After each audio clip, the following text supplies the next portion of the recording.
Our Commitment 2018 coverage continues this morning. We're focusing on the 5th Congressional District. Of course, Representative Steve Russell now holds that seat, looking to keep his seat. His challenger, Kendra Horn. Now, a Democrat has not held this seat since the 70s. Kendra Horn joins us live in studio. Thank you for being here. Thank you for having me. I'm really glad to be here this morning. Kendra, can Yes. you do it? A Democrat has not held this seat since the 70s. Absolutely we can, and we're on the pathway to get there. This district has been changing. There are real issues facing the people of the 5th Congressional District, and that's what we hear on the doors every day. I think that's why we see so much excitement from the thousands of volunteers and donors and people across this district and the state who are helping us and making their voices heard. When I look back to the history of this seat, and we look back, to who had the seat, the Democrat that had this seat, named by John Jarman, 1951 to 1975, Yes. he held this seat. Yeah. What changed that a Democrat has not had the seat back? What changed in that community? The whole district shifted, much like the state has over the last few years, where the rural areas were solidly held by Democrats, and now we see the opposite happening, that as people move into the urban areas, we have a different variety of voices. We've had young professionals moving in, and we've got real challenges with things like healthcare and education that I think we've been speaking to throughout this process when we're talking to people and voters on the doors, and they're telling us what their concerns are. And we've seen a movement in terms of voter turnout, and things are really shifting here. And people like Cindy Munson and other Democrats have picked up seats in this district as well. What makes you different from Steve Russell? We are fundamentally different on a lot of areas. One is education. I think that education is absolutely critical. We need to make sure that we are funding it at all levels. We've had issues here at the state level, but I believe that we need to fully fund access to higher education. Steve Russell has voted against funding for Pell Grants, $66 million that would have gone here and that goes here in the 5th Congressional District. We also need to do something about high student loan interest rates and the burden that is placing on individuals. That's one issue. Healthcare is another issue. It's a right. It's not a privilege. We all have to have it at some point. I think we need to protect our citizens from insurance companies and drug companies, while Mr. Russell has voted to remove protections for pre-existing conditions and lifetime caps.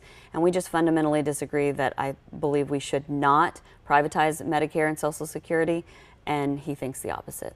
He mentioned the other day to us, and this has been public knowledge, but he reaffirmed his pro-life stance. Where do you stand on a woman's right to choose? I believe that women need to be able to make their own health and reproductive decisions with their physicians.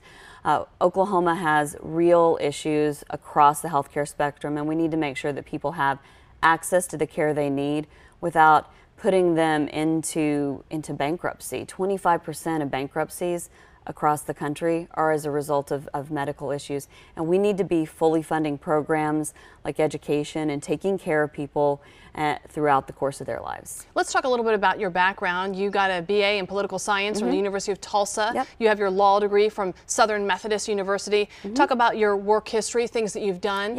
Yeah. Well, my history has shown one of the reasons I'm running is I care and I want to serve. I started my career out as an attorney, but also spent some time in Washington, D.C. I worked on the Hill, and then I spent time working in the space industry, which was a lot of fun.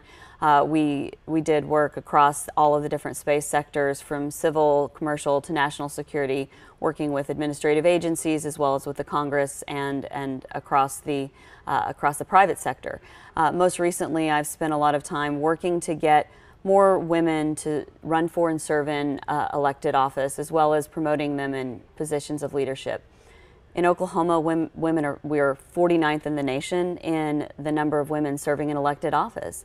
And we also, sadly, are at the top and bottom of the wrong list in a lot of other key indicators. So my passion is to make a difference with good policy and helping promote women leaders. And we looked at your fundraising numbers.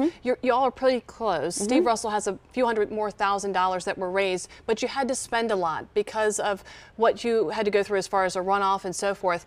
How do you make it work as you head towards the general election, and can you make it work with less dollars?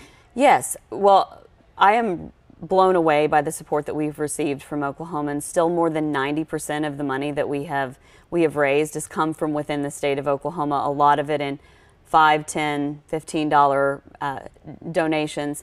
And so we're continuing to build that and the thousands of donors. And that's one of the other differences between myself and Steve Russell, is that over the course of 4 years, he's taken more than $1 million from corporate PACs and lobbyists, and we will just continue to raise. And we did have to spend, but we'll just keep raising dollars from Oklahomans and communicating the best we can.